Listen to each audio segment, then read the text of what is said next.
Bonjour à tous, c'est John Lawson et je suis dans mon centre de fitting à Boulogne-Billancourt. Je viens de finir mes premiers tests avec les nouveaux drivers pour 2025 et il y a quelques bonnes surprises. Je les ai testés d'une façon un peu différente cette fois-ci et je vous propose de regarder les résultats tout de suite.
Donc voici les spécifications avant de regarder les résultats. Donc avec les 6 drivers choisis.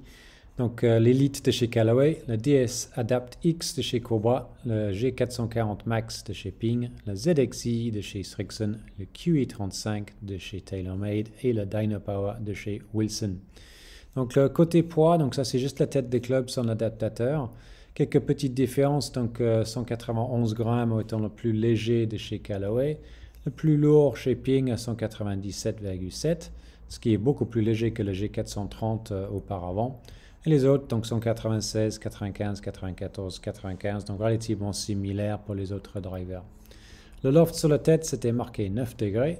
Mais quand j'ai mesuré, il y avait quelques petites différences, notamment chez TaylorMade avec 7,9 et chez Cobra aussi. Donc beaucoup moins de loft, 1,1 degré de moins de loft que ce qui est marqué sur la tête. 8,5 chez Callaway, 8,1 chez Ping, 8,2 chez Srixon. Et le seul qui avait le vrai loft, en tout cas le loft qui était marqué sur la tête, c'était 9 degrés avec donc, le Wilson. Donc on peut constater clairement que la majorité des fabricants ont tendance à fermer un petit peu le loft par rapport à ce qui est marqué dessus. J'ai utilisé le shaft TPT Nitro 18 High pour tous les tests, donc le même shaft avec un adaptateur universel, en 45,5 de long. Donc voici les conditions de ce test. Donc j'ai fait 2 tests avec 6 drivers, donc le Callaway Elite, le Cobra DS Adapt, le Ping G440, le Srixon ZXi, le TaylorMade QE35 et le Wilson Dynapower.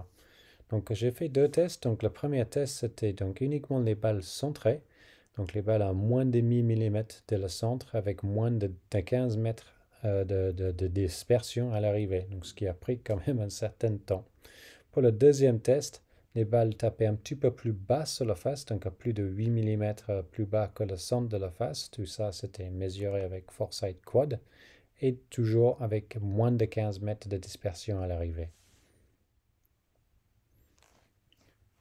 Voici les résultats de ce test, donc avec les balles centrées. Donc d'abord, on va parler de la vitesse de balle. Donc il y a quelques petites différences avec 2 drivers notamment, donc le ZXi de chez Srixon et le QE35 de chez TaylorMade. Les autres étaient vraiment quasiment identiques dans tous les cas. donc ZXI et QI35. Donc les seules choses qui pourraient influencer la vitesse de balle, c'est donc évidemment la vitesse de club. Donc si je swingais plus vite, ça pourrait être également le loft dynamic, c'est-à-dire l'ouverture de la tête des clubs à l'impact, ou la masse de la tête. Donc là, on pourrait imaginer qu'avec le Srixon ou le QI35, c'est que je swingais soit plus vite ou je suis arrivé avec un peu moins de loft. Donc c'est clair que déjà le QI35 avait moins de loft au départ, donc ça c'est peut-être une des raisons. J'étais aussi super à l'aise avec le ZXI, donc je pense que c'est une des raisons pour laquelle je swingais plus vite. Donc voilà la raison pour laquelle il y avait quelques petites différences de vitesse de balle. Après, au niveau de la langue de décollage, encore une fois, relativement similaire, tout petit peu plus haute avec le Wilson, un tout petit peu plus basse avec le TaylorMade. Et au niveau du spin, donc beaucoup moins de spin ici avec le Callaway. Donc là, c'était peut-être le fait de taper un peu plus haute sur la face, toujours à moins de 8 mm, mais un peu plus haut quand même. Et c'est ça qui a fait que le Callaway, c'est celui qui est allé le plus loin, donc à 258 mètres. Celui qui est terminé en deuxième position, ce qui pourrait étonner peut-être certains, c'est le Wilson, donc à 257 mètres. Et pour tous les autres, c'était exactement le même. Donc déjà, ce qu'on peut constater ici, c'est que sur les balles centrées, il n'y a que 3 mètres d'écart entre le plus long et le plus court. Et très honnêtement, ils étaient tous à peu près pareils. Donc juste en fonction de comment moi j'ai ressenti les choses, si j'ai swingé un peu plus vite, ou je suis arrivé avec un tout petit peu moins de loft à l'impact. Donc c'est vraiment comment le club m'influençait. Mais franchement, c'était vraiment à peu près la même chose. Donc là où les choses deviennent vraiment plus intéressantes pour moi, c'était sur le deuxième test. Donc là, c'est avec des balles légèrement décentrées, donc plus bas que 8 mm sur la face. Et là, on voit quelques chutes au niveau de la vitesse de balle, donc un tout petit peu plus bas avec les Callaway. Mais ce qui était assez intéressant, c'était que le ping a même augmenté. Donc le fait de taper légèrement plus bas sur la face avec le ping, la vitesse de balle a augmenté. On va voir que les angles de décollage sont généralement un petit peu plus basses aussi, donc avec le rôle du driver, donc qui fait qu'il y a un peu moins de loft plus basse sur la face par rapport au centre. Le fait de taper plus basse sur la face aussi va toujours avoir tendance à augmenter légèrement le spin. Donc ce qu'on va constater surtout ici, donc au niveau de la distance à l'arrivée, c'est qu'il y a quand même quelques grosses différences. Donc le Callaway et le Wilson, par exemple, ont perdu plus de 10 mètres par rapport aux balles centrées.